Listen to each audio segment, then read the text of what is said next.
Hello everyone and welcome to Code with Italians. Today, hopefully you can hear me. Yes, you can. Good. Today we have a returning guest and a new guest. Welcome back, Halil, and welcome, Ale. How are you folks doing?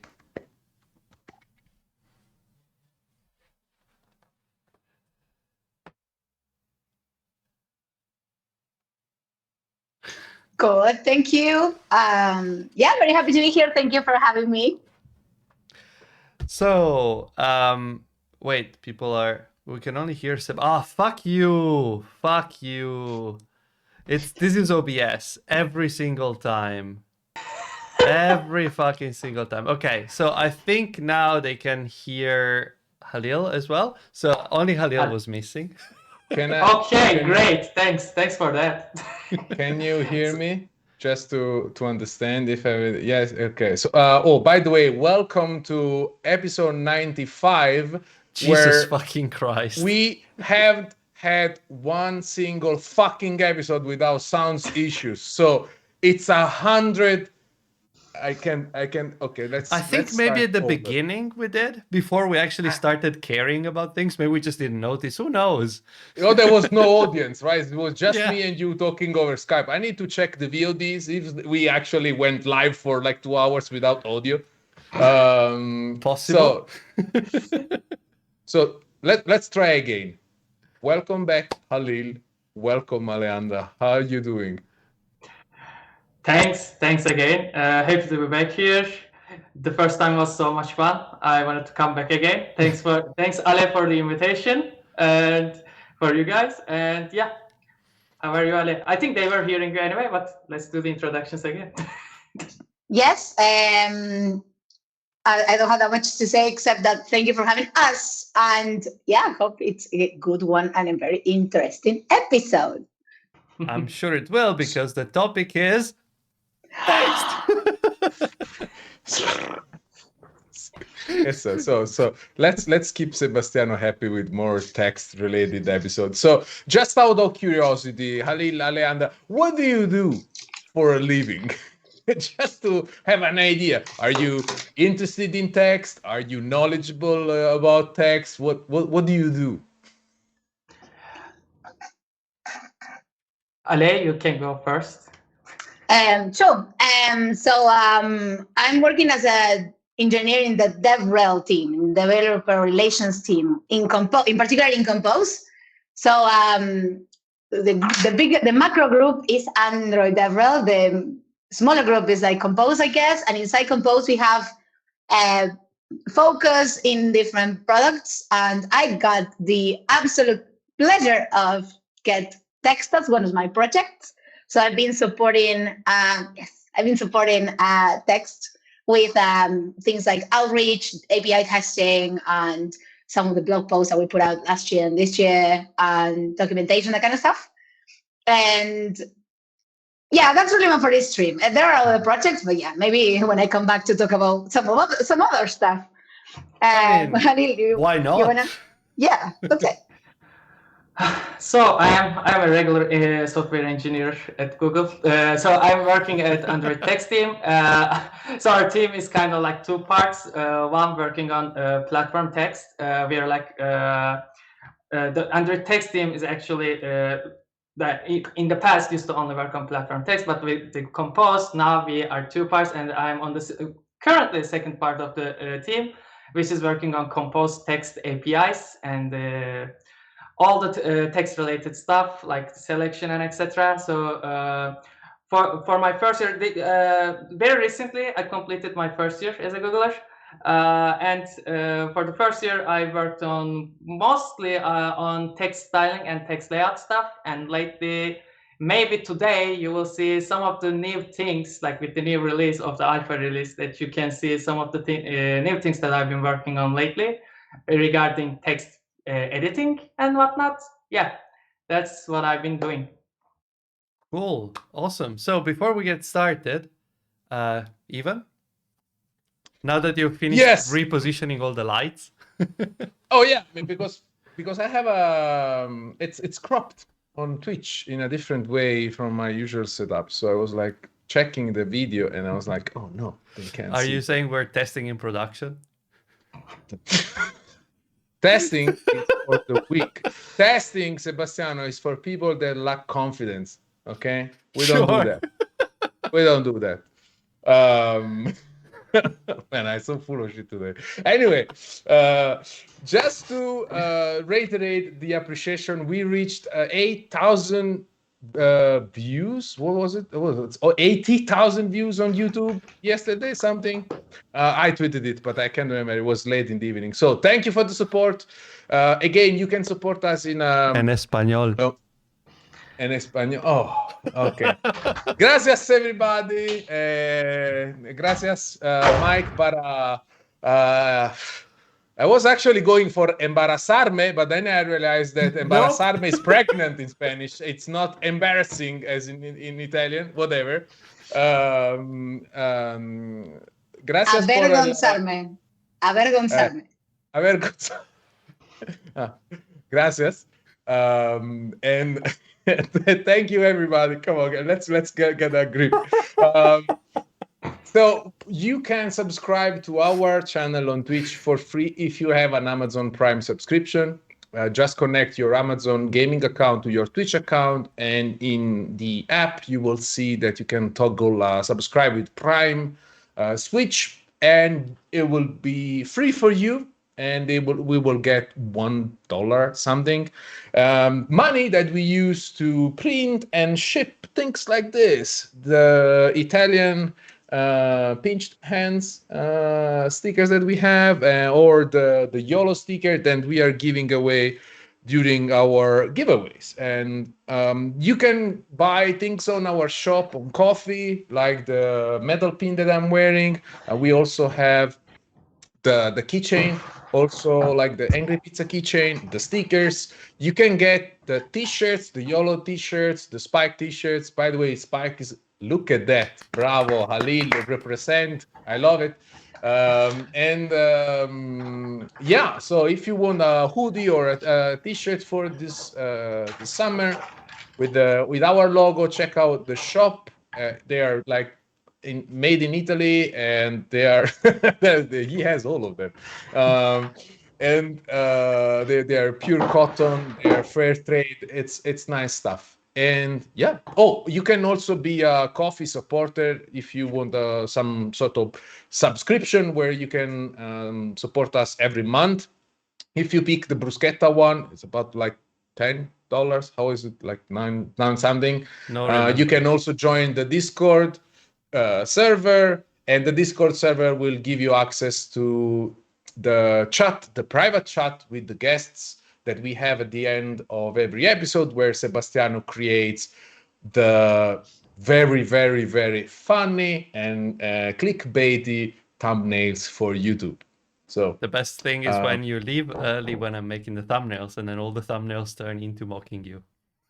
Yeah, well, that's the usual thing is, I'm late, I need to catch up with the baby, put the baby to sleep, see you tomorrow. And then 2 hours later I get an image on Google Drive that is basically mocking me, and the thing is ending up on YouTube. So that's my life, I guess. Anyway, beautiful people, let's start, shall we? Yes. So Ale, Halil, what do you want to talk about today that is very in alpha but very exciting?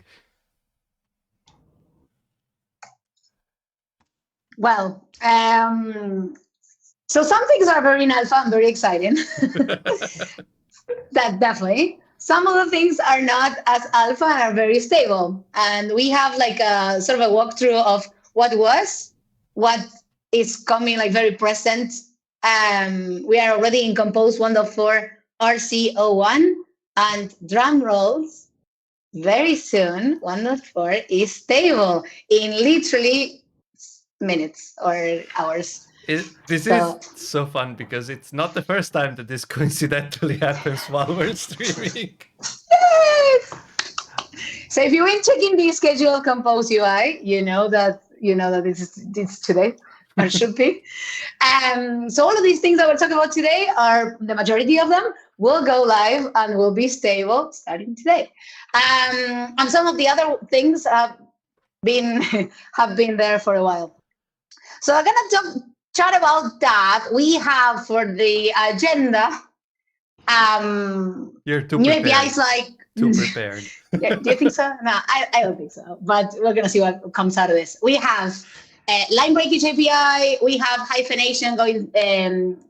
I think it was actually hyphenation was in 1.3, but we're gonna see what it looks like now. Mean lines is new as well for text. Basic Marquee, which I'm like super excited to show you, and textile.draw style, which we're gonna see too. And Halil are gonna be able to talk about that, I'm sure. And then we're gonna move into input, and that's when Halil definitely will talk. Yes, can't wait. And then if we have time, we can check out downloadable fonts and variable fonts, which is always fun to see. So, shall we? Let's just do a quick recap of what our textile, beautiful styling block should be like. So just 1 second. As someone said in the chat, the Compose 1.4 seems to be out already, because at least the blog post is. So thanks for the link. It's just like I no longer know I think we're 1 hour ahead where we shouldn't be for a couple of weeks. I have no idea.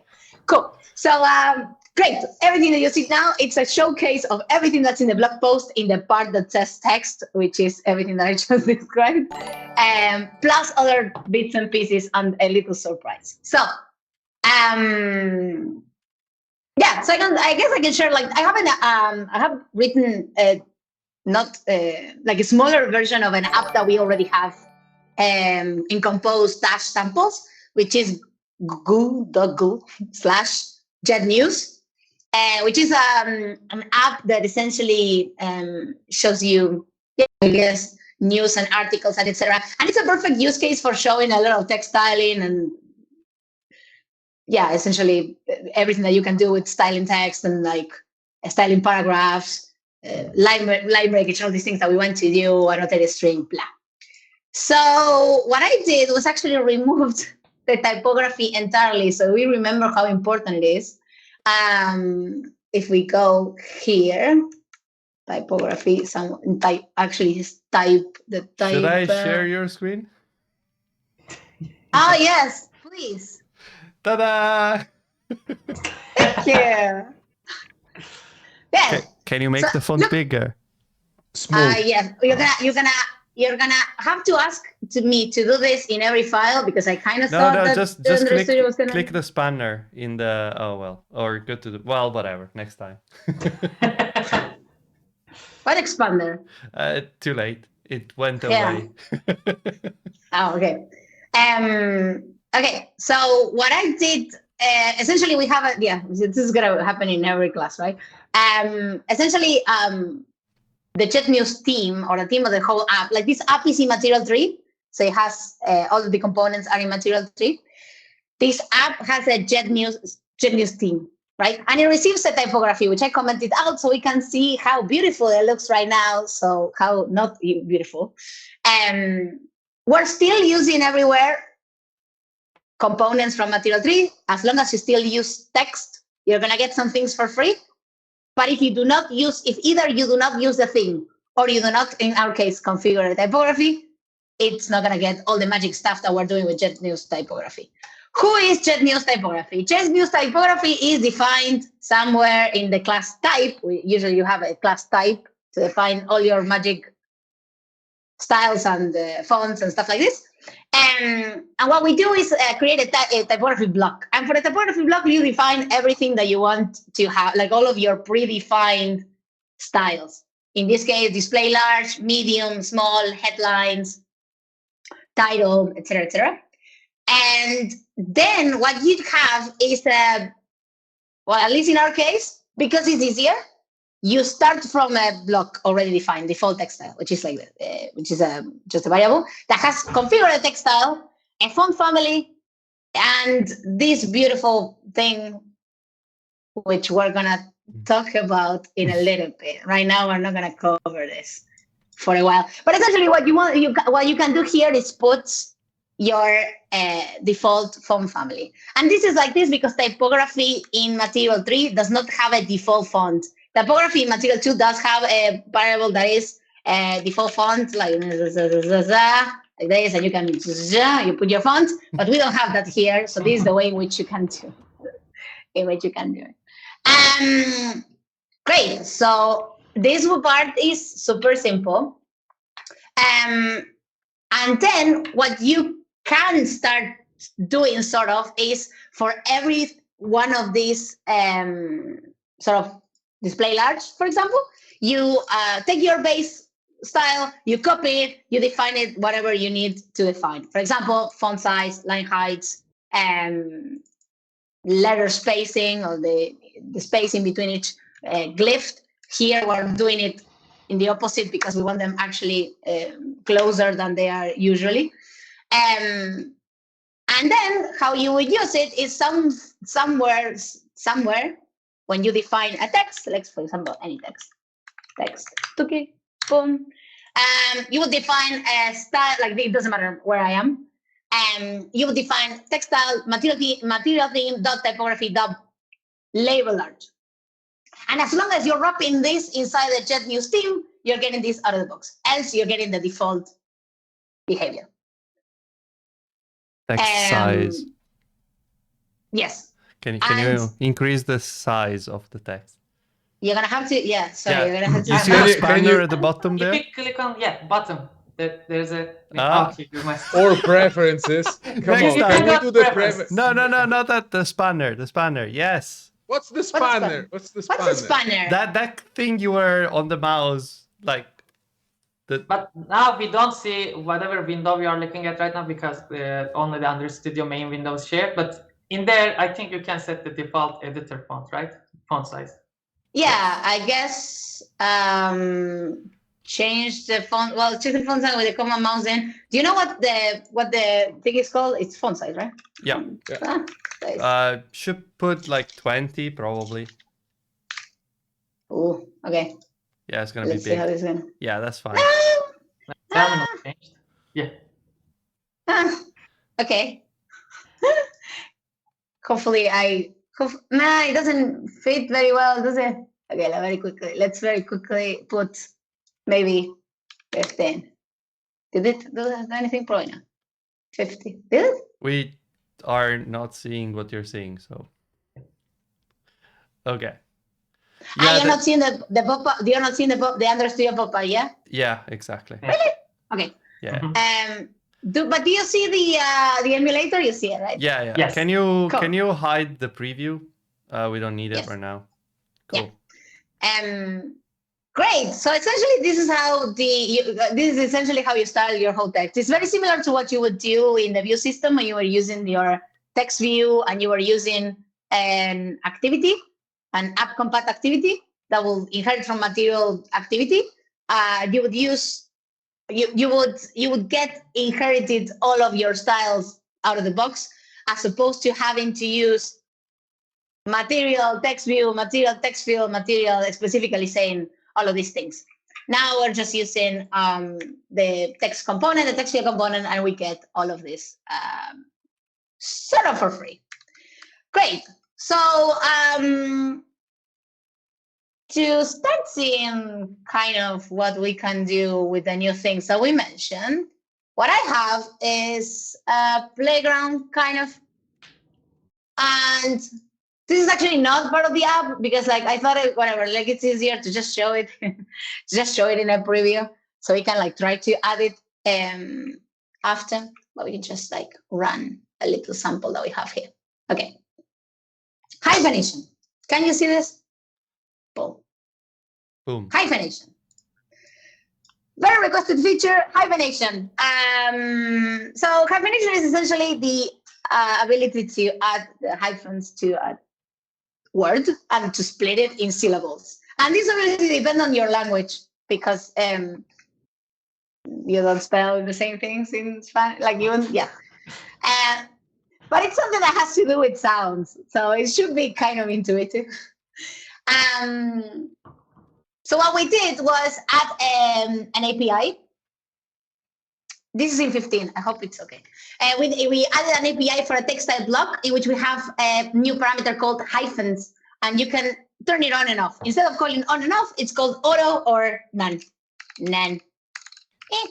This is obviously a default. Well, I don't know if it's obvious, but it's the default. It's none, and auto will be this turned on.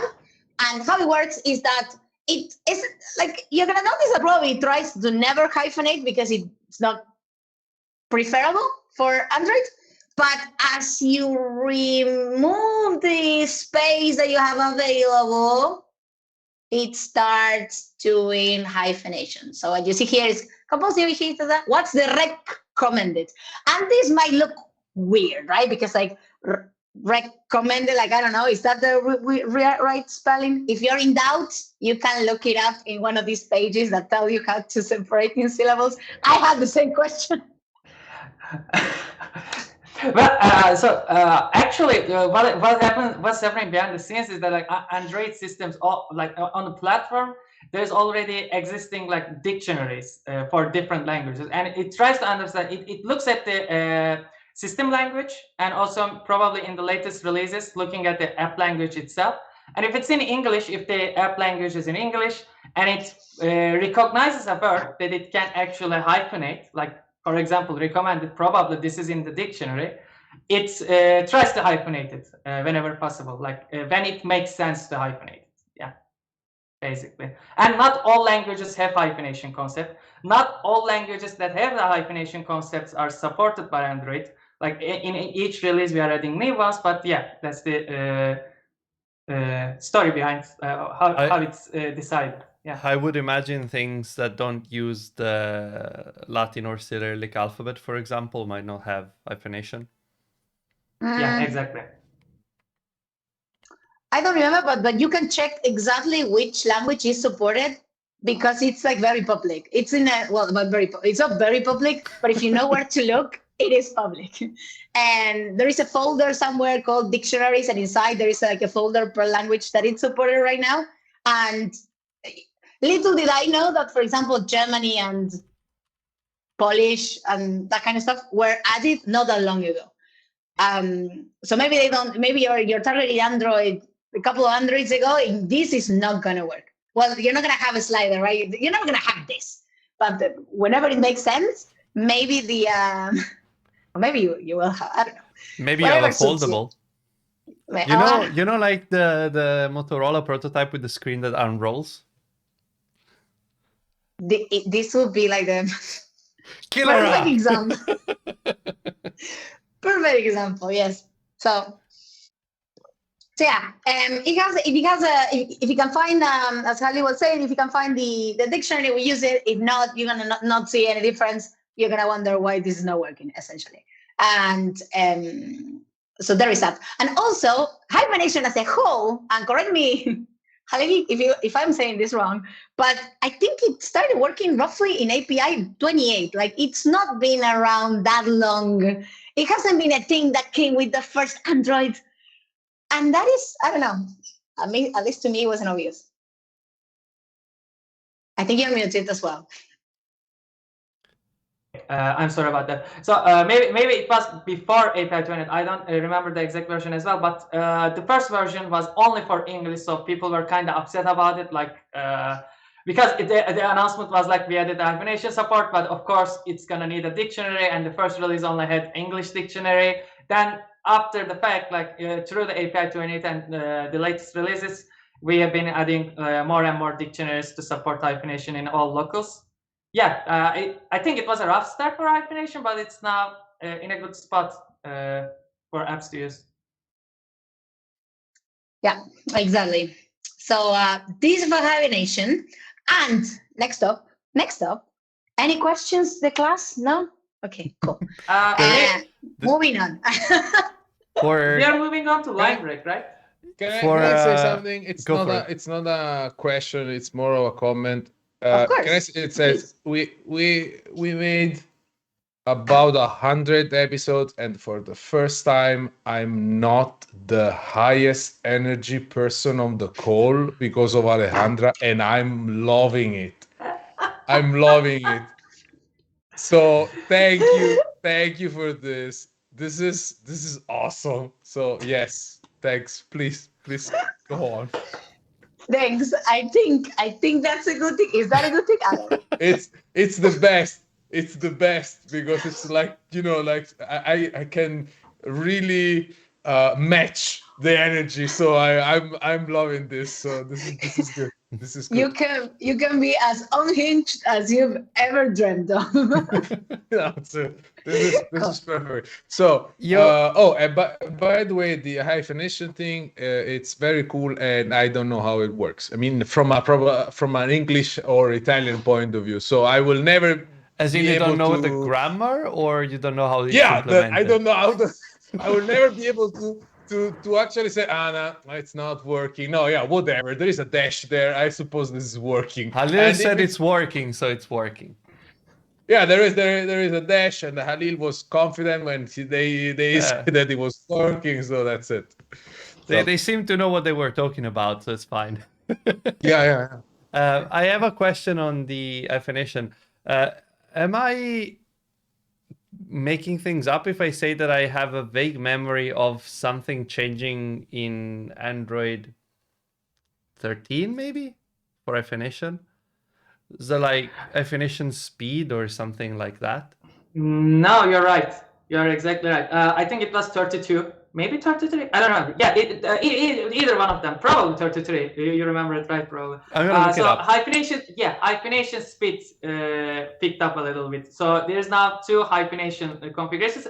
But in Compose, above API 33, we are using the fast one. So by default, when you say hyphens auto, it's gonna use the faster one.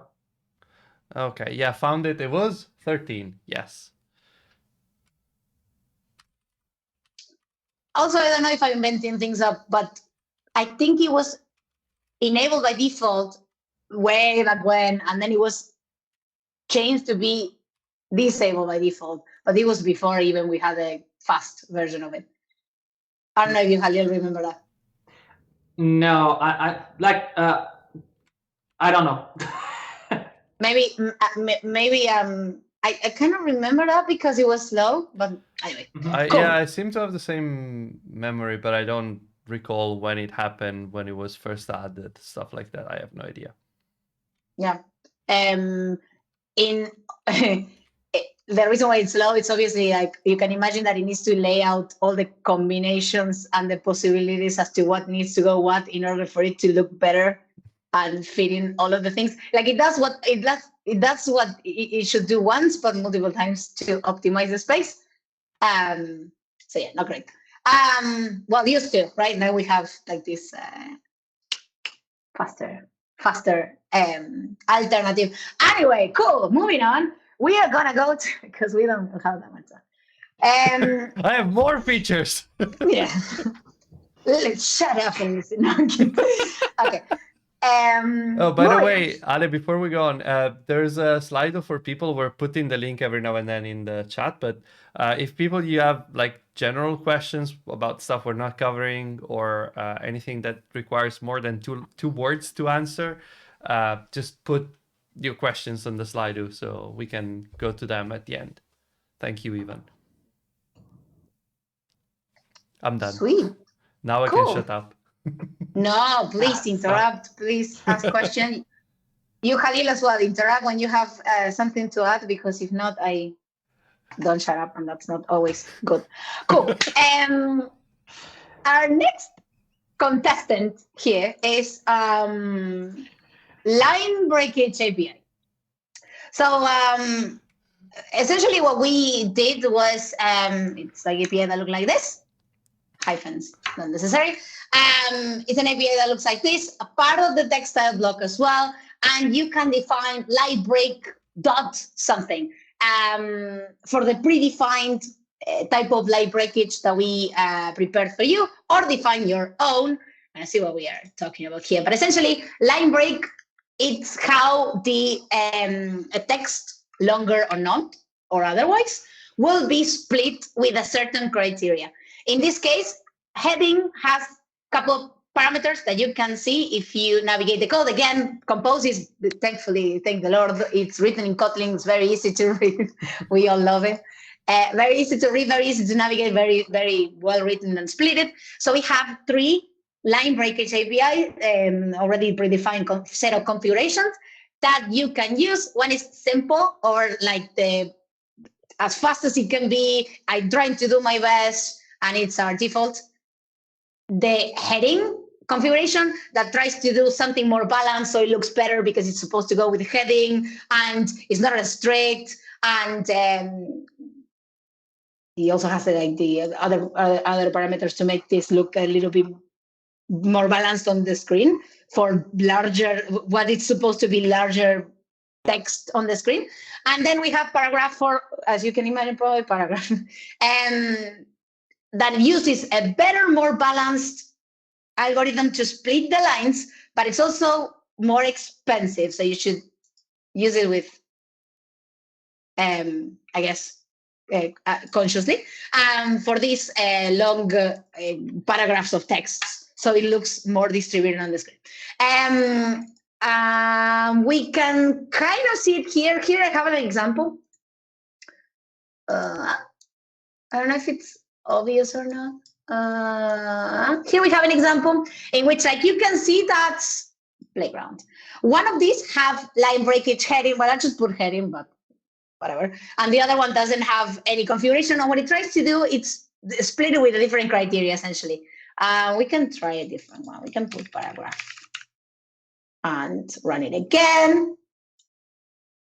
And it's supposed to be more balanced.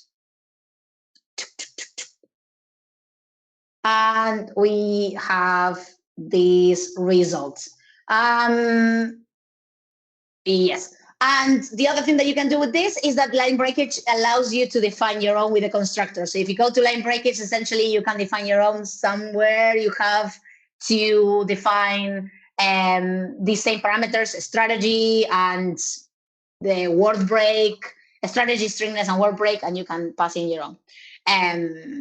With certain criteria, you can check out what high quality means for this. Ale, You can call your own. Yes. Someone is asking in the chat, when was the strategy API added, in which version of Android, if you know that?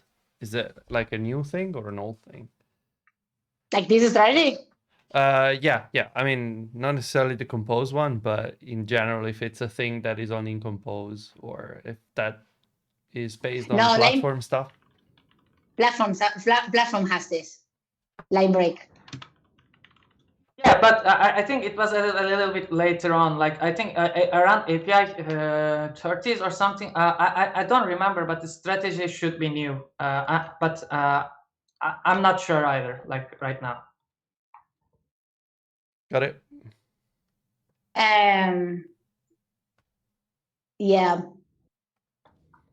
Yeah, I was thinking of that, how we define high quality and how we define balance. I would have thought that these things were already in platform, like the algorithms for the line breakage.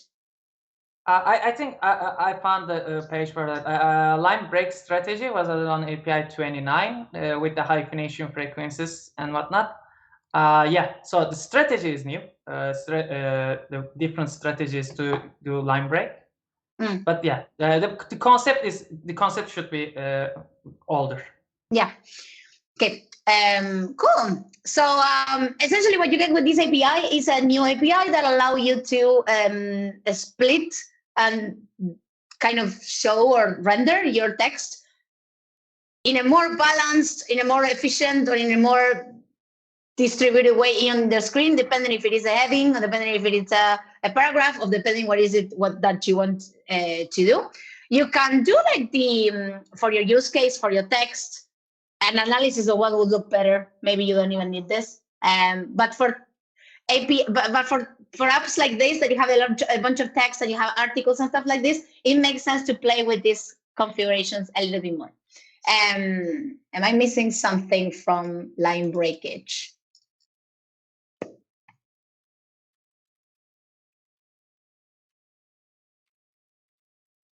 Okay, cool. Like this one is covered. This one is new, and you can check it out in our talks. Like there's a lot of things to read about this, and a lot to play with it. And next up, what we can show is one of my favorite APIs that are new. That it's Marquee text. So we're gonna go to that one. Marquee text. So Marquee text, which is very quickly a modifier. It's a modifier. So before we had kind of a configuration in text view that was ellipsis type marquee. And now instead of being something that you can call in your text, for example, instead of being like, I don't know, text, ellipsis, or like overflow type ellipse, type marquee, or marquee or marquee on or whatever API, what we have is a modifier dot basic marquee. Basic marquee because it responds to a sort of concept that we are doing in which it has the marquee will have certain configurations that are default, a velocity, certain iteration, if it should restart, if there is a initial delay. But these are like the default ones, much like basic text has, like basic text without material, basic text and text. This is basic marquee, and essentially what you can do if you are the material team, or in material 2 or material 3, you define your own marquee configurations on top of this one. So you kind of compose your modifiers. Same concept. So here, we took the chance to do something crazy with that concept. Instead of doing the material one, we did a bit of a fun one. The Ale one? Which was... Marquee text is already kind of crazy, but we did it crazy. I'm waiting for the blink modifier next. The blink... the blink modifier. Yes. Marquee like it was 95. Yeah, but blink is party like it's 1997. There's also the epilepsy advice, like the PlayStation ones. Well, yeah, you already remember infinite transition, so blink is, I think, already handled. So you can go ahead. Do the blink if you want. Please keep on going. I'm having a blast. Oh, come on. Sorry, Ale. Sorry. Sorry. No. You were not being sarcastic. Not at all. I was not being sarcastic at all. Anyway, so I can show it in sort of, I don't want the, I just want the code because I want this to be a gradual thing that we do together. Here, if it runs the appropriate preview. So essentially what we did was, we can show it even more devoid of color and depth. There it is. Okay. So essentially what we did is the following. We wrapped our own modifier dot faded edge marquee, because like the behavior by default is not that it would have the faded edges, but usually you like that, right? Like you wouldn't have like the cropped outside of the screen, the text is cut. You would like this beautiful effect of like fading out and whatever. And that doesn't come out of the box because it's like designer specification. So we wrote a faded edge marquee using modifier Compose that I'm going to be back to it in a second. And magic, like the drawing scope and all of that is like better covered in other episodes. But the important things of this is that we're just drawing a rectangle that fades the edges, 2 rectangles, one on each side that fades the edges, somehow, and it works like that by obtaining a drawing scope. And then what we do is just call the basic marquee that provides the behavior of movement that's out of the box with this modifier, some other modifiers, etc. So essentially all of this on top of our modifier that we already had to add behavior to our existing modifier. And then in the text we use, and then in our code, in our text, in a box that we put, we just use this modifier. So we use in a text, we use modifier.faded-edged marquee. That is how we get a text somewhere it's defined here, the quote, you have me at hello world. And that's how we get it. But we can go crazier than that. And what we did was we put two texts in a box just because we could do We had one the thing. technology.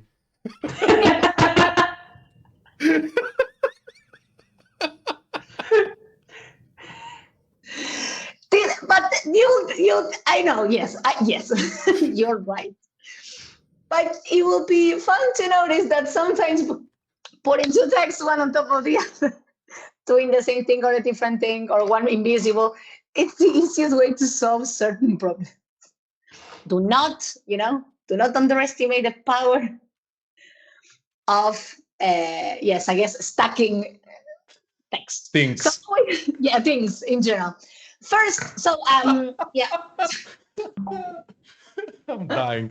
Anyway, so it's like animations. There is everything is basically spoke and mirrors, like the and then oh, this is so cool, and then you realize it's just two things, one over another, and it's like yeah. But you haven't seen why. Haven't seen why. Because to see why, we're gonna deep dive into our next API in our list, because like basic marquee is like basically this, okay? We could use the modifier to make move in the same fashion other stuff that is not text. Well, I don't have the example written down, but we can write it if you want. But essentially it gives you this ability to shift the compose that you have on the screen. So you can use it for that. And this is great and all, blah, it's a bit boring, right? So we can do is just like give it a little shadow with a little offset here and making it a little bit transparent for our next iteration, which is using our other API. Okay, so let's see. Let's say that we have like this little bubble, like a background, faded background. And now what we can do is just put another text on top, boom, with another style. What style? Yes, bam. What style? Text style.default or whatever text style that you have, or a new text style if you want, whatever. The copy, and then we use our brand new API draw style. Halil, something to present here. You wanna explain a little bit more? Well, it's not that exciting, but before draw style was added, you could not draw text with like stroked edges. So you had to always fill the inside of the text. So, but in the platform in Android, you can always draw stroked text, or you can use any other pet effects and etc. On the text that you're drawing. It's a good design choice for some apps, and we wanted to also support that. One limitation of draw style and also stroke text on platform is that you cannot use different styles of coloring for fill and stroke at the same time. So that is actually why right now Ale is putting two texts on top of each other, because if you use a draw style on one text, it's gonna, like, you cannot also fill in it. So that's why we are drawing the stroke text on top of the bottom text that has some filling, like red. Right now it's a little bit transparent, but yeah, that's the only way to do that, and that's the recommended way for now, until it is supported on platform. Mm. Important to notice that some of the things that we do in text do depend, especially graphics. So the things that have to do with graphics still piggybacks a lot on the platform, and some of the limitations that implies. And the other thing is that some of the times we can backport it, like kind of work around these things, and some other times we can't. This was clearly one of the times that we couldn't. So yeah, essentially, text style default a copy, draw style. We're gonna use a stroke to determine this path that we created with in another place, it doesn't matter. This could have been like any type of stroke that you could have created. But in our case, it's this path. And that path has hearts. What Yay! Nice. And this is a piece of code that it's in the blog post, and you have all this code. It's there attached to it, so you can go and check it out by yourself to see what we did, how we did it, why we did it. Halil explained also as well a little bit of the background. But look at all these hearts as well. So basically, the border, like the stroke around, is the heart, and is the upper layer, and then there is the faded one that is the one below, right? And so that's the effect. It's instead of, because we cannot like just like call something like fill it, but we can mock that fill. And the path is just a list of where do they go, essentially, like a sort of SVG type of situation. Yeah. And then you construct the path and that kind of stuff. Doesn't have that much complexity. Nice. Cool. And then this is another new API draw style that you can check out in the docs as well. Great. Cool. Coming up next. Sorry to interrupt. No. But we have a couple of questions on slide. So if you want to like take a break from your train of thoughts and address some question. No, I'm serious. Is this sarcasm day or? No. Because she looks like she has a script. Okay. So Are you saying she over-prepared because we never prepare anything? No, but I'm seeing a pattern with our guests lately that they come like, they actually meant to come, not like Mark Ellison just joins and start messing around with us. No, like prepared professionals. No, they come with a script and things. So I know that you have an agenda. I was just wondering if you want to. No, I'm serious. Ivan, I always have an agenda. No, I'm kidding. Yeah, that's the thing, right? I was gonna say that this is all Ale, because do you remember our episode with Zach? We had nothing.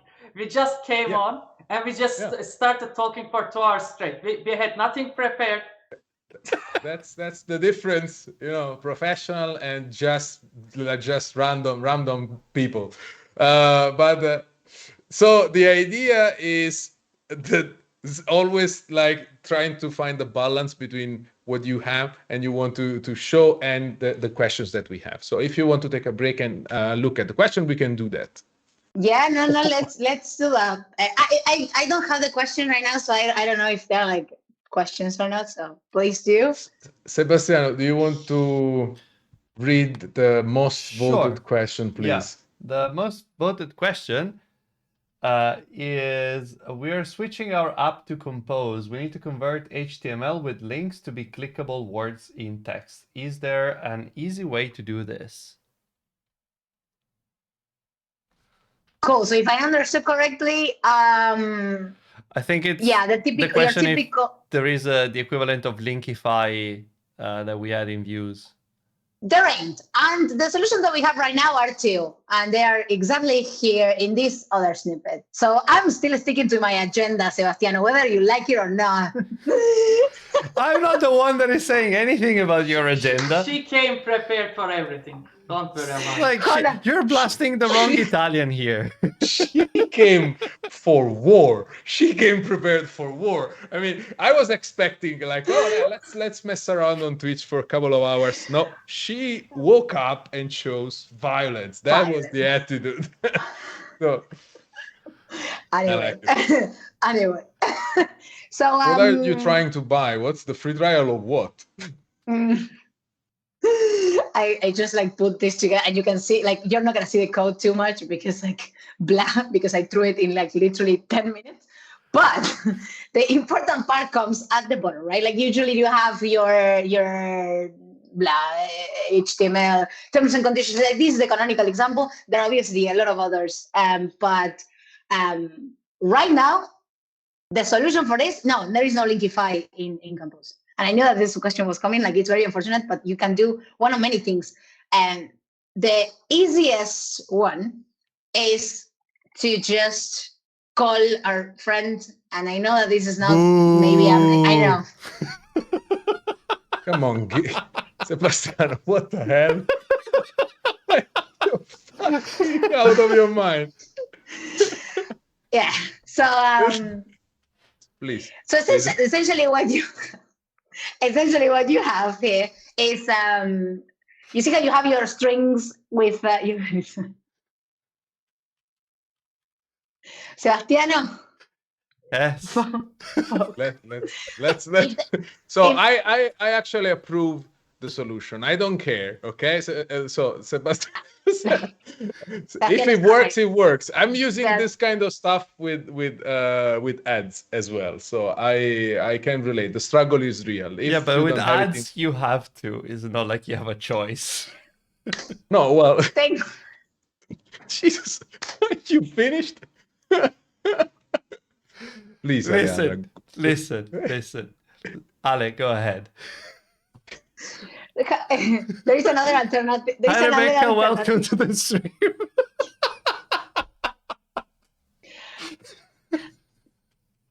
Rebecca, if you're listening, I was doing so well up until this one. You're doing great. Don't worry. Just... Oh my god. Oh shit. She was so professional, and they have. But she also was sabotaged. I mean, Sebastiano is like, let's go. We can do this. Can I, Sebastiano, if you wait? No, I'm kidding. Okay. Actually, I think that you're in a. I'm gonna let this finish for real because I don't want to mess your fun, guys. Why are you doing this? I was trying to be serious. Okay. We are all serious. Okay, serious. Take two. Let's go. Professional. Cool. Where was So HTML parsing, our favorite topic, everyone. Yes. There ain't no Linkify. There ain't no HTML parser that is native in Compose. The solutions are 2 or 3. First solution, like the easiest or more straightforward one, is just like fallbacking into unreview, which is the solution for a couple of things that you cannot do. Like hyphenation, you would have had something like this, eat.text for hyphenation. Before we had native hyphenation, you could have done one text and configure the hyphenation through this mechanism as well, and that would have worked, and that would have piggybacked into the platform. And right now you do the same thing. You call HTML compat from HTML. This will provide the ability to parse the thing, and you render it, and it just linkifies the whole thing, and then you not only with URLs, but also bold and italic and your typical tags.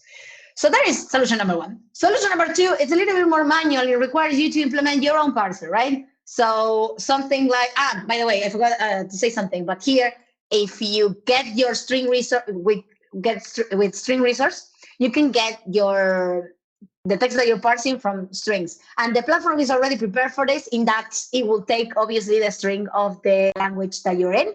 So you have, in text URLs, you have, by clicking below, this. In Spanish, you have, haciendo clic en el link en la pantalla, So you would have one per language. Everything works, it's great.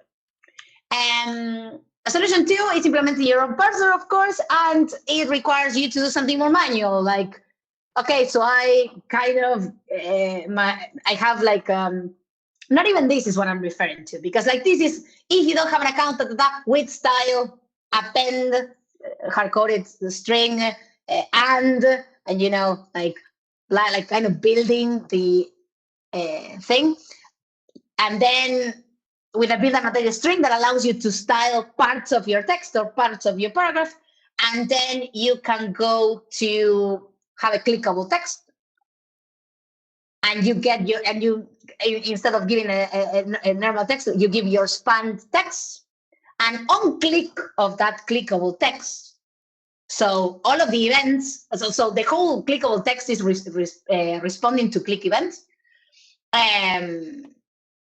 If you get the URL annotation in this section that you clicked, you can open the URI with that annotation.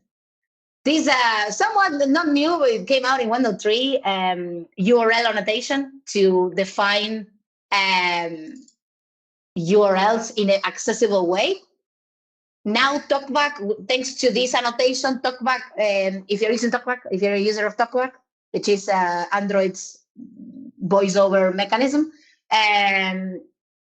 it tells you all of in your emergent, like in a pop-up, all the links that you have, and it's accessible, and you can access it through that. And if you have in this portion that you clicked a URL, you go and you handle that URL, and it looks like this. This is if you you click terms and condition, it opens the Chrome with whatever URL. Cool. Downsides, obviously, it's like more manual, not out of the box. You have to build it yourself, and obviously, no, you're not gonna have this in production, right? Like you're not gonna have if you append here and there. You're gonna have something like a data class that says is bold through. Is underlined, something that you have defined with your team, how you're going to support it, a contract that you define to what you're supporting or not, the backend that will send you that, or where you're going to store those strings. It can be in your strings. I'm thinking about localization for this. You know, it feels a bit fragile if you start thinking about multiple languages, but I understand. I mean, it's a possible solution. Yeah, the second one is more of a nuisance compared to the first one that just would do it out of the box. The localization would like be immediate, whether it comes from the backend that you have or whether it comes from this. This is obviously more work, and it requires you to implement your own parser of sorts. Halil, do you want to talk about rich text library now? Maybe. Maybe, I don't know. In rich text library, we also do this. That rich text library does this stuff for you. Like there are some preset block elements that you can use, heading URL.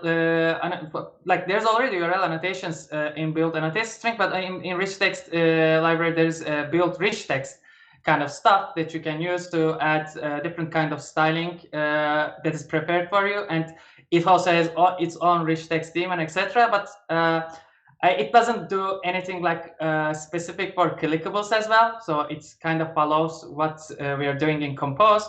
But honestly, I don't want to talk about rich text too much because I'm ashamed that it is very under-maintained right now, and I couldn't go back and both me and Zach, we couldn't go back and continue to maintain it. So that's where I'm gonna leave that. Yeah. So but hopefully, hopefully we'll get that back on track. I'm trying to find a way to continue to support it. Does that answer the question? I think so. Obviously, it's it's for now, and yeah, we are obviously we know that this is important, and it's been important for a while. Nice. Yeah. Thanks. I like how Halil just threw Zach under the bus. I like the attitude. No. I'm sorry. No, I don't. It's fine for me. I mean, I really. I mean, he's not here, so right. I mean, even if in the chat he cannot.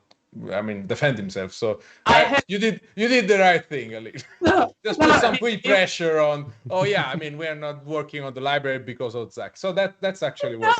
Sure. I don't know if it works for your performance review long term. Probably won't. But for now it's okay. He was in the chat, by the way, 10 minutes ago. I don't know. Maybe he's still here. He's still here. Yes. Taking notes. Pretty sure that he's taking notes. The reason I have my name on that repository is completely different though. So I wasn't supposed to be the sole maintainer or anything like that. So for various reasons, it ended up on my profile. So I don't know. Maybe someone else gonna pick it up and continue maintaining it. It's open source. Everyone's welcome. Nice.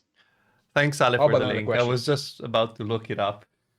Yeah, it's yeah. Sorry, we probably should have. I should have started by saying that that is the library that we're referring to. It's been used internally to certain success for demoing a couple things,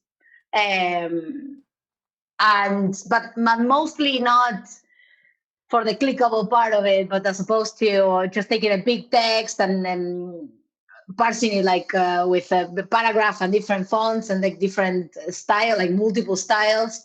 And the clickable part is tricky too. Great. About long text, we have a related, I think, question. So it's very, very, very Go for it. on point. Let me pick it up. Do you want me to read it? I can read it. I'm here already. So I the should question have seen which questions were coming to shut up. Well, I mean, I can give you the link again in the chat. So here you go. So the most voted question at the moment is single text as a composable recommended for rendering a very, very large block of text like a novel reader? Or is there any text API which recycles off-screen content? Well, actually cool. I mean, what should you do? It's a really good question. I think that we can refer to that concept as lazy text. Maybe. Let's say like we are already familiar with lazy column, lazy row, so let's call it lazy text. So right now, lazy text is not supported. So the text, this single text composable, is not gonna do what you want it to do. When like it's gonna lay out everything that you gave it. So the layout part is going to take a really long time if you give it like a novel, of course. During the draw part, platform already does some optimizations. We are going to talk about that maybe if we have time, but for the layout, there's no API at the moment that you can use actually to achieve that. What you can do is, of course, like use the line break API in the platform to figure out, kind of have a rough idea about how many words you can fit in a single page, and then you can do your own iterative. You can do on your own splits on the huge text, but for now, yeah, there's no lazy text. We are planning on it. Actually, it's something that we all want to have, because just draw the text and then it renders whatever is necessary to render, and then skips the rest. But for now, yeah. I mean, for just as like a general savage as I am, would it make sense to actually split the text and use a lazy column for it? Like, just build a list of text composable, right? And then you just keep feeding it. And then you leverage the fact that lazy column is actually recycling the composable at its best. And yeah, maybe probably you won't be able to select the text anymore right now, but I mean, maybe it's not a use case. Who knows? Fine. I mean, if you're probably looking at performance, splitting. You know what? Actually, I think that's exactly what Jet News does. I would say it's still well. That's just because like it was a stylistic decision. It was easier to style it. I mean, we are geniuses. That's it. That's it. That's the reality. I don't think it puts everything into one text. I'm not sure, actually. It definitely models it with different paragraphs. But I guess what you can do is just benchmark this and segue into probably, Sebastián, what you should say. Probably there will be someone talking about performance very soon. And there will be an episode on I don't know. performance. I cannot spoil that far in ahead. I said maybe, okay? maybe. Cannot confirm nor deny. Nor deny. Cannot confirm. Yeah. Yes, we will be talking about text performance at some point. At some point, yes. But what we can say is that we are working on performance improvements on text under the hood anyways for rendering. So there is something. Are you happy, Ivan? I'm happy. And when everything is about text, Sebastian is also happy. So, happy host, happy life. No, that was happy wife. How is it? I can't remember. But, as long as Sebastian is happy, everything is fine. Why am I the most important person here now? Because That you are doesn't running make the sense. stream, Sebastian. You are running the OBS part. You are running. It's my computer needs to be happy, not me. That's a different thing. But my computer also likes text, so that's fine. Shall we take another question before we move on? I just wanted to add just one single thing. First, whatever I say for the text composable is also true for text field composable. So text field itself is also not very, it's not gonna be very performant if you put a novel in it, because they both use the same layout technique to render the text. So text field is also not very performant for large, very, very, very large text editing. Okay, so let's see if there's anything that is related to that. No. So, top voted question. For implementing Markdown, what you see is what you get editor support. Should someone go with edit text, or is the Compose Text API something that should be used instead? I don't know if they're talking about your library again, or... No, I don't think they're talking about the exact same library, because using that library, I wrote a Markdown editor, but it wasn't what you see is what you get. It was just like you write the Markdown and it renders on the side. So it's like a lazy renderer. But for now, yes, edit text, definitely, because the text field, when you edit text field, it strips any annotations you gave it. So, but maybe if you look at, like, I don't want to spoil anything, and there is nothing to spoil actually for the time being. But if you look at today's alpha release, 1.5.0 first alpha release, you're gonna see there's not a note in the release notes. Like we didn't add anything there. But if you check the source, you'll see something called basic text field 2, which is very, very experimental, true to the meaning of experimental. And Ali is so excited. So, if only we had a stream about that as well. Maybe. If you have something planned, tell me. I think I may have heard something about that, but no, I'm not gonna spoil any further. There are plans. There are plans to address so many things about text fields. And you can be sure that because we are going to do it all in public, it's all going to be experimental. Right now, maybe basic text field 2 is not very usable. It's not a production-ready composable, but... I'm pretty sure that you can ship it. I mean, come on. Bravery. Just test it. Bravery. Just test it. See for yourself. But yeah, we put the... That sounded very ominous. Yeah, go for it. Yeah, sure. Yeah, enjoy. We put the warnings everywhere for now. It's very experimental. I like there are warnings. Okay, let's do it. So, okay, I'm gonna just do this, and I say, so this is not ready for production. This is it's officially very, very experimental. Is that from CERN? That hardhead is required. That's properly basic text field 2. Properly experimental. That's the Large Hadron Collider. This is from CERN. I mean, this is serious stuff. I mean, you can't actually go to CERN and walk into the books. I keep it here. No, I didn't know, because when I did the visit, they didn't let me keep it.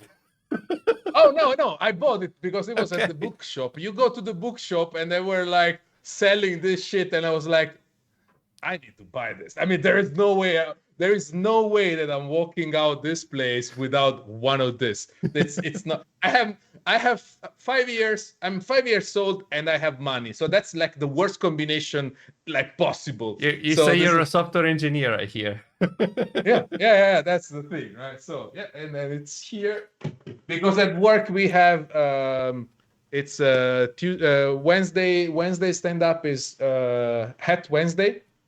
So just wear like a funny hat, and I usually use this one. So that's why it's here. Sorry for the excursus, please. Question. Right. What else? Okay. Another question? Yes, another question, and I was trying to read what Zach wrote. Yeah, I'm asking random questions in the meantime. So there is a question that I think, unfortunately, was not uploaded enough, but it was one of the first questions that we had.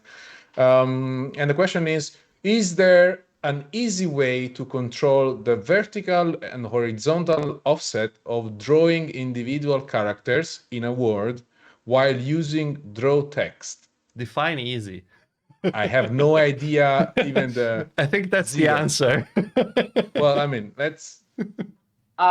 Okay, so I am again being lazy. I tweeted an animation like a few weeks ago that exactly does that. Like it animates the glyphs as they enter, and there's a way to do that. There's not an easy per se way to do that, but you can definitely do it. And the way to do it is very simple. I'm just gonna tell it. There's no need to share a code snippet here. If you get after you take the text layout result, you can find the glyph using get bounding box.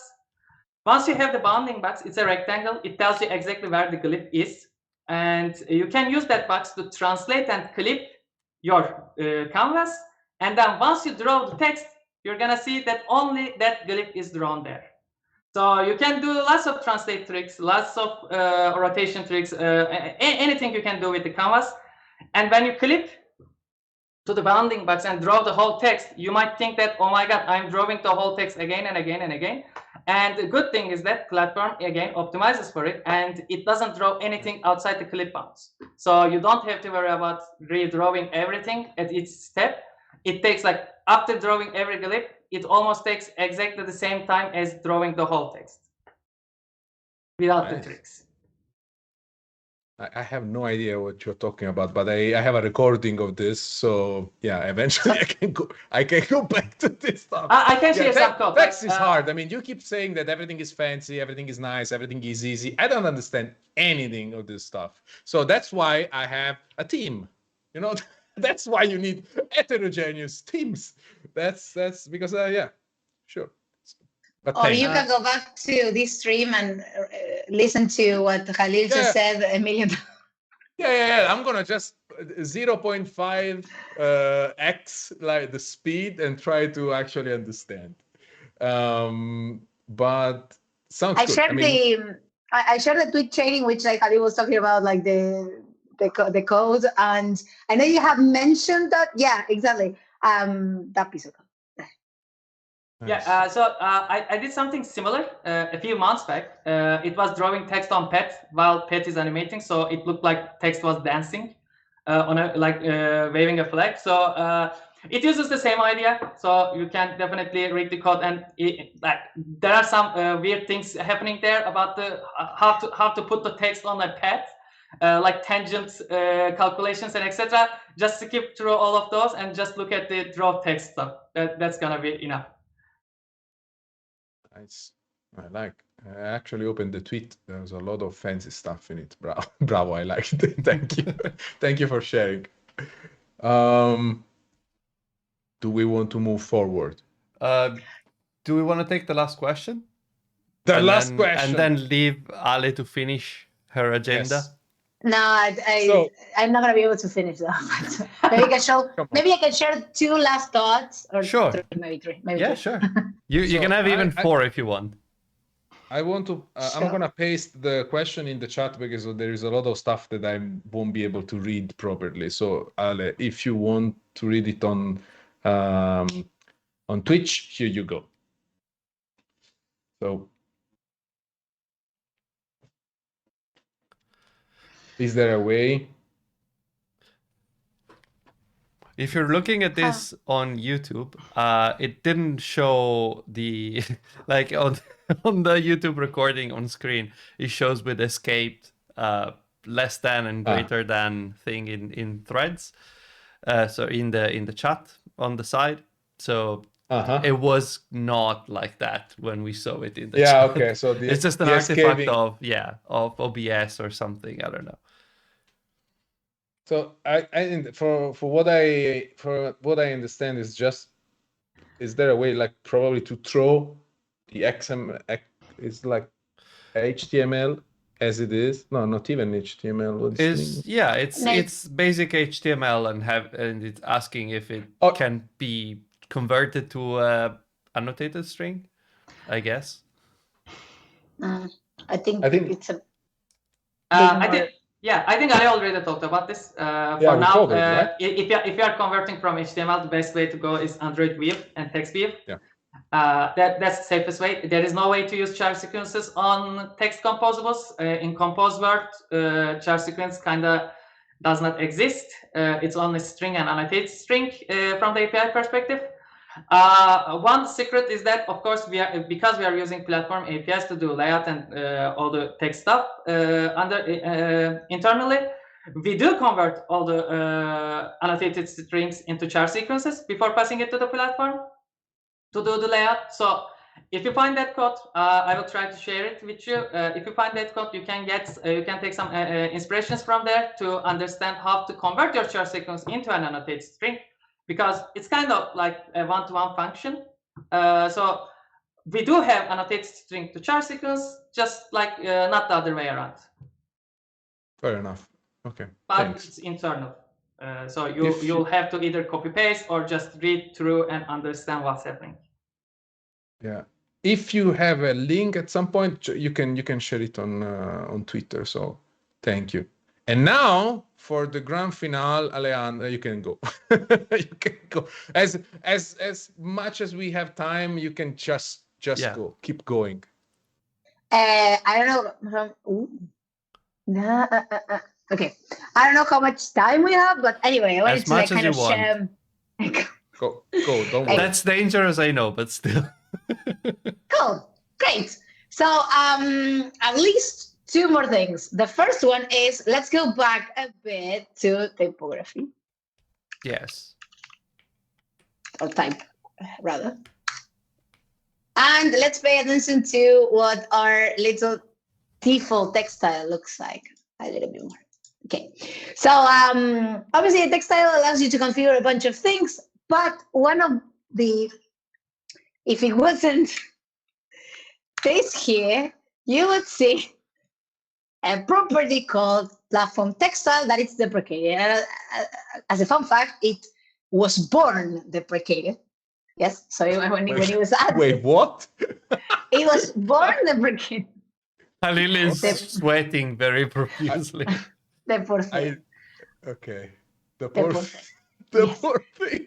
Yeah, so it was born deprecated. Why? Because it references an API that belongs to platform, and by the time that it was like implemented, it was kind of deprecated.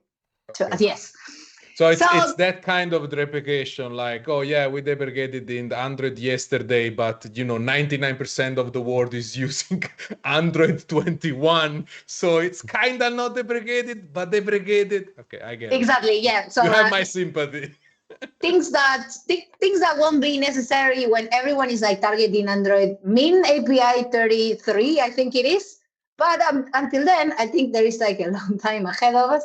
So I think roughly everyone is like in 24, something like that, maybe even less if you need to support low-end devices and stuff like this. But anyway, coming back to this. So there's a very lengthy, I'm not going to get into the details because explaining this properly takes ages. But there is a very lengthy blog post called Fixing Font Padding in Compose that you can check out. It's somewhere in our blog. But essentially, it explains what text view include font padding true and false does.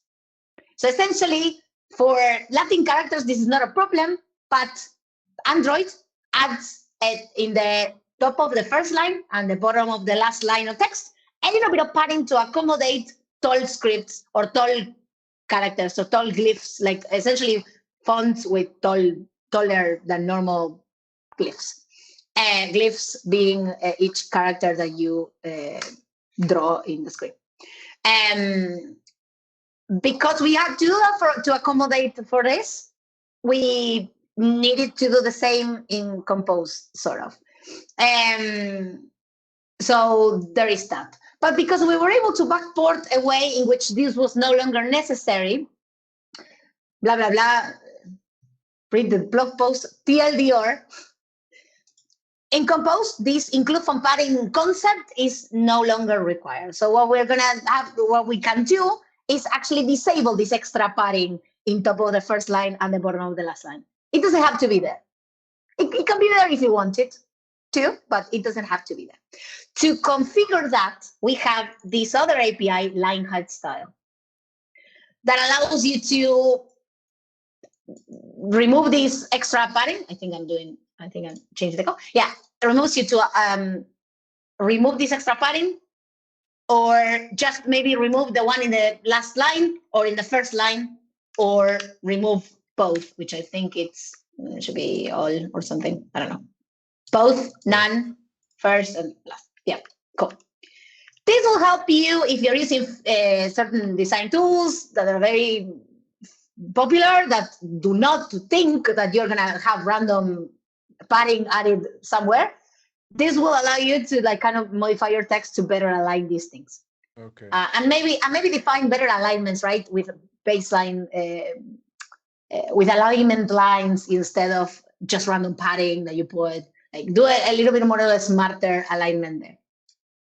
So new API, like I said, this will allow you to as well inside your container where your text floats or doesn't float. So you build an API to actually allow us to make the Android app more similar to the iOS app without dying, basically. Thank you. I really appreciate. Not just iOS. I'm sorry. This time it's more like we are trying to align with web. This time it's actually not the other way around, but not just for iOS. I'm sorry. Okay, with web. Okay. Yeah. Because most of the time the actual problem arises. Like, of course, I know the iOS default theming, iOS default styling from the designers, but this time problem arose from the fact that most design tools are now on web, and when they render something, they use the web defaults, and then it doesn't really turn out the same on Android most of the time. So we're trying to give more control over how the text is rendered and how the paddings go on top and bottom. So it's just now possible to exactly have the same thing as you see on the web, on your design tools. Yeah. We really appreciate. Thanks. And we've been teasing about it for a while, but at some point, because like this no longer is required in Android, much like in Genius, like in your little sample app, which is like this version of it, and like the one that you can see in our samples, in Compose samples, we have it disabled. So it doesn't include that font padding. It's just like, doesn't include the font padding and configures the alignment like this. And the changes visually after you do this should be minimal. Enough if you have a whole script to maybe see a difference, but it should be really minimal. The problem is that if you have screenshot testing or something, bam, bam, bam. Yeah. Yeah. So, I mean, obviously, like, it depends on what your tolerance is, but if you have this will change your whole app, right? Like doing this in the main style that you inherit, like everyone is a child of this. This will change if you're using them, right? This will change your whole app. You can do it gradually, though. Look, you can do it per screen. You can do it for the whole app. Like here, it's done for the whole app, but you can do it gradually. Like the API allows you to do that, like going screen by screen, disallowing it directly in text, for example. Like instead of doing this in the text style, in the general text style, you can do it textile per textile, like dot copy, boom, and you can do it gradually. But yeah, it will impact your whole app. The thing is that after you migrate to this, if you don't have any problem, and if everything works fine, and it should, you no longer need to cater for the padding, the extra, the bottom, whatever, and you forget that this is a thing. And in platform, what happened in platform was that you have this, but you not only have this, you have a million other mini configuration and variables to modify that and to modify this other thing, things that collide with each other that no one knows what they do because they are not even clear if you read I don't know. Or at least to me, it's like very difficult to understand sometimes. I need to test it. Oh, it does that, and I don't even know why. I don't even know if I'm doing something wrong. With this, it's perfect. You don't have to worry. You just do this. Goodbye. Sure. Okay, very passionate about light height style, but I think you got the message. Please try it if you can. Please try it if you can't see if you have any problems. If you're using screenshot testing, let us know. Let us know if you find a bug, because maybe with this configuration still you're getting a glyph cut, and that's a problem that we need to address. Maybe we haven't checked that edge case. Any questions around our beautiful new API? All clear? Cool. Great. Last thoughts. I got the use case, so I'm happy, and I don't have screenshot testing, so nothing is gonna fail. And so, is this a case of tests won't go right if they don't exist? Yeah, that's a win-win. A win-win for me. It's a win-win situation. I don't have tests that can fail, and I understood why you built this, so I'm happy. Twice. Like double happy. I would like to tell you that, much like other things, maybe if you don't need this, don't migrate. But the idea is that we're gonna switch the flip here. So the idea is that at some point we are going to have to make you opt in if you want to have this extra padding. So maybe they don't break now, but if you want to maybe migrate to a latest compose and you don't fix the tests today, you're gonna have to fix them later, or opt in everywhere to add this padding if you want to design to look like that. Again, I've done like the whole testing of putting two apps side by side with this on and with this not on. And obviously there is a change in design, should be minimal. The screenshot testing is a robot, so he will understand that this is a problem.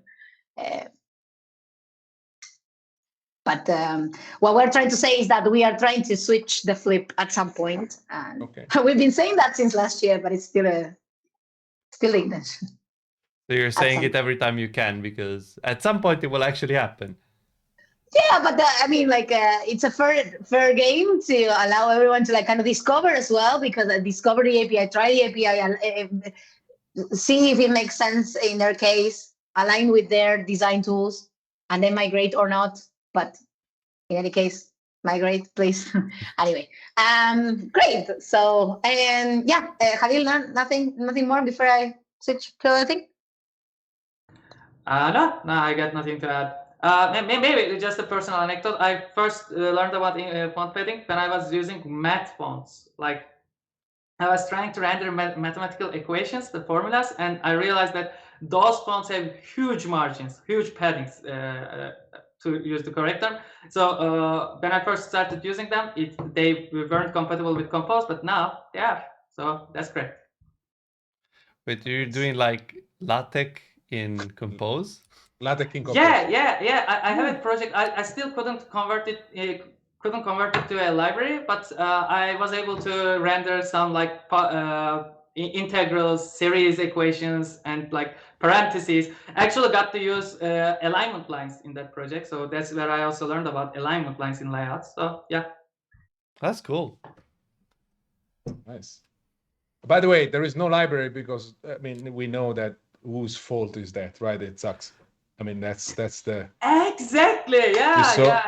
This is the way. You have to embrace this kind of mindsets. Okay, so if everything is broken, it's Sebastiano's fault. If there is a library that is not maintained or not released, it's Zach's fault. That's it. I told Zach all about it. I said all the code is in my local machine, so come get it and then make the library. But nothing, still nothing. These people, right? These people. And I even wrote tests.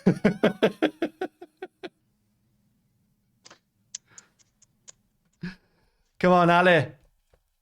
We're on the home stretch here. Bring it home, I guess. Yes. The last thing that is new that I wanted to share with you, it's something that I cannot really show. Thank you. It's so new that we cannot talk about that. So, that's it. Yeah, that's it. The end of the show. No, I'm kidding. See you in 3 months when we will have a blog post and we can do another episode where I can show you this stuff. Yes. So I cannot really show it, I guess, unless I do this. Maybe let's see if this gets me where I need to be. I already hear the HR's call, illegal. The phone is ringing already. Yeah, I know. But anyway, who in the audience likes emoji? Yeah. What? Yes, we all do, right? And we like our emojis to look great. So essentially not.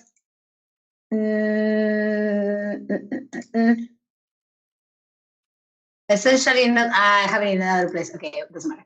Essentially not like you saw before. Maybe if you this is a video, you can go back. But essentially not with the tofu, like right with the tofu, and this means that whenever there is a new version of Android, it comes with new emojis. Previous version of Android have no idea of this emoji and cannot retrofit these emojis out of the blue. Or can they? Or can they? Since today, coming stable. Yeah, since today, actually, it can text and basic text and text field and basic text field have native support for emoji too, or modern emoji. So now it doesn't matter if it is your like your Italian singer, or the melting emoji, which is my absolute second favorite, or any of all the other complex ones that are coming up. Now there is if you notice, there is a pink heart emoji, which I absolutely adore. All of these coming out of the box by using text. And this was like a highly requested feature, so we're very happy that we could put this in platform out of the box. And you don't have to do anything, which is always great. Like you don't have to do anything. This should just work. So it's just now, if you're using latest Compose, emoji works. Compose Stable 1.4 or certain alpha in the way, but essentially if you use the latest stable, it should work. Yes, out of the box. Cool. Yes, super cool. Now, testing this. So no more emoji compat? No. Sorry, too harsh, but no. No, that I got there was but that that no was very firm. Like I think she's gonna come and check your code now. Like if it's still there, you're gonna be in trouble. but this is very, very handy. So thank you. But even if I remember correctly, if you were extending from app compat activity, like we were talking about the view system, you didn't need it to use app emoji compat either, right? Like only by using the emoji is that what I said at the beginning. If you're extending for app compat activity, you get this. You get material for free. You don't because the platform inflates the material version of your widget instead of the text view from platform devoid of any style. So yeah, this is out of the box. Now testing this could be a little bit tricky because like we have documentation around testing this in emulators. So in emulators, it might be a little bit not reliable, which is but you're better off testing it in a real device. I've had issues testing this as well. Thankfully, I was in Argentina, so I could get a phone with API 28 to test this. I could get my hands on one of those. But if you don't find anything like that, I have a drawer full of my old devices, so that was quite handy. And my parents' home. So yeah, essentially testing in a real device. That's what I'm saying. If you see that you don't get this tofu, first test it in a real device, and if we have a real bug, file it in our issue tracker. Does that make sense? Nice. Yes. Sweet. Sebastiano linked something that I think is cool. Oh, it's something that she shared with me the other day, and I freaked out.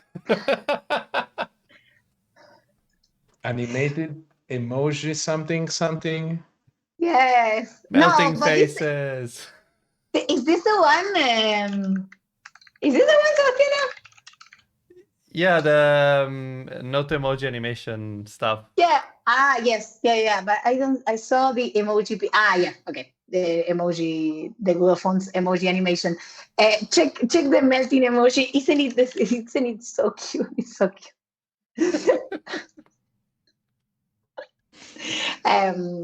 One of our folks in the text team is like super in love with fonts, obviously, and emojis, and he shared this with me, like super excited, like please use this in all of your presentations in the year, like the emojis that move. And I am definitely going to follow his lead.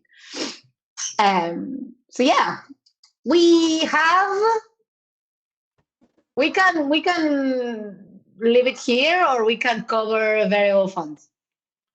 How long do you think? Because we're already 10 minutes over time. So We can go. We can go. I can just. you'll have to come back, Ale. I'm sorry. You'll have to come back. It's yeah. No, However, no. no. Too many Italians.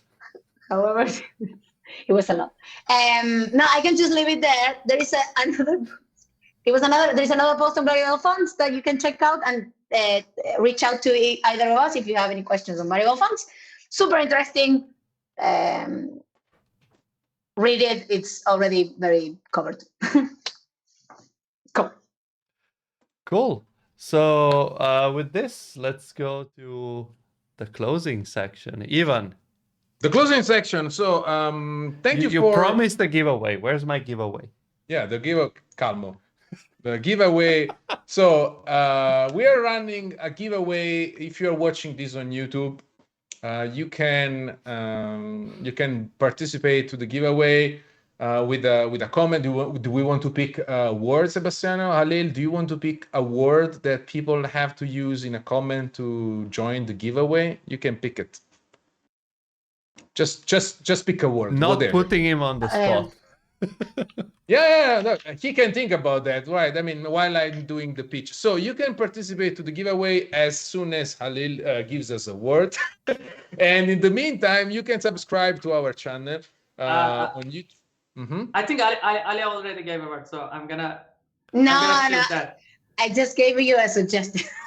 Yeah. Which one? I choose the suggestion. People will never be able to pick it. Which one is the Alfajor? No one wins this. Alfajor. Okay, let's keep it in mind that this is the word, just to have an idea. Ivan, do you know what alfajor is? Google it. No. You gotta it's a dessert, kind of. It's a paste. It's kind of a cookie-ish. Okay, I choose aubergine. Come on. This is an inner joke. And it's so bad because he knows that I hate aubergine. I'm also allergic, so I'm going for your word, Ale. Don't worry. Sorry, Ali, you lost your chance. So let's try to wrap this up. I hear a screaming baby, so this doesn't look good for me. Anyway, so you can subscribe to the stream for free if you have an Amazon Prime subscription. You can support us. So check the link in the description. If you are watching this on YouTube, please subscribe and like the video. It's important for us. And now you can also comment with the word. I'm gonna put the word in the description, so don't sweat it. If you want to support us as a monthly subscription supporter, you can check our Ko-fi page, and you will probably also pick the right tier that will allow you to join the Discord channel, where you can meet our guests in a private chat at the end of the episode. And yeah, if you like the pin and the keychain, you can buy them on the shop. We also have merch. You can buy the t-shirts and the hoodies. And we are also planning to release new stuff for the summer. Probably we will have hats, Sebastian, if I'm not mistaken. And I don't know. Yeah, you don't know nothing. I haven't had time to think about it. Yeah, fair enough. So thank you for the support. Thank you, everybody. And Sebastian, do you have any information about the next guest? Well, yes, because next week we have someone you might have seen before around here, Roman Guy, and he's going to be talking about filament. So we're going to do 3D rendering again. Woo, woo! Yeah. And then the week after that, we're going to have Ian Lake, and we're going to be talking about navigation and typesafe navigation. So also excited. Very nice. Very nice. And I'm loving this. So there was a lot of good information. I'm going to probably rewatch the VOD because I missed a couple of things because I can't text. And thank you for coming. Thank you for being with us. Thank you for having us. Thank you for having us and bearing with all of the code and speed talking, and enjoy Compose 1.4. Fantastic. Nice, nice. Folks, if you're on the Discord, I'll put the link for the thumbnail making in a couple of seconds, well, or a couple of minutes. Don't take my word to the letter. And we'll see you there. Otherwise, we'll see you next week. Bye! Ciao, ciao.